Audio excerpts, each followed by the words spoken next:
Çok fazla moda kavramlar ortaya çıkmaya başladı. Özellikle uzaktan eğitim bunlardan bir tanesi. Benim kişisel yaklaşımım şu.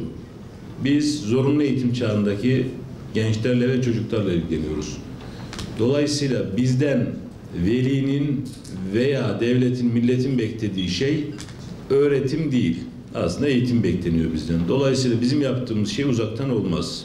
Hedefimiz, amacımız bize emanet edilen yaklaşık 21 milyon gencin ve çocuğun yüz yüze ve en sağlıklı ortamda eğitimlerini almış olması.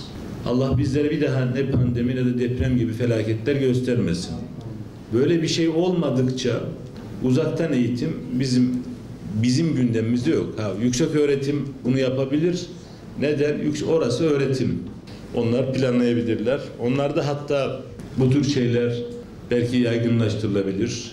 O başka bir tartışma konusu. Ama bizim muhatap olduğumuz kitle açısından, yani o 21 milyon çocuk ve genç açısından uzaktan eğitim bizim hayal ettiğimiz, idealize ettiğimiz bir şey değil. Biz çocuklarımızın hepsini steril, rahat ve eğitim öğretim açısından konforlu bir ortamda eğitimlerini almalarını hedefliyoruz ve arzuluyoruz. Bunu yapacağız.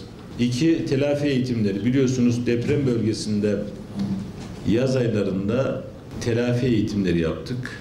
Ancak isteğe bağlıydı o. Bitiyor bu hafta sonu yanlış hatırlamıyorsam. Fakat 11 Eylül'den itibaren 4 hafta boyunca bu zorunlu olarak yapılacak. Yani onu zorunlu hale getirmiş olacağız. Herkes, bölgedeki eğitimden etkilenen bütün öğrenci kardeşlerimiz zorunlu telafi eğitim programına dahil olmuş olacaklar.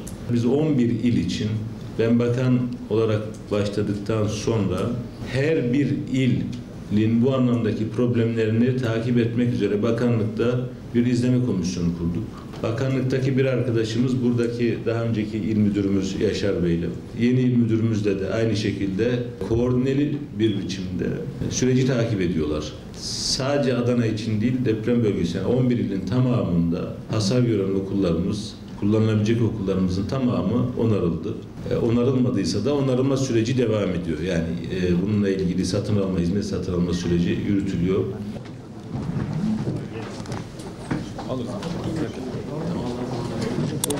Tamam başkanım. Hazır olsun.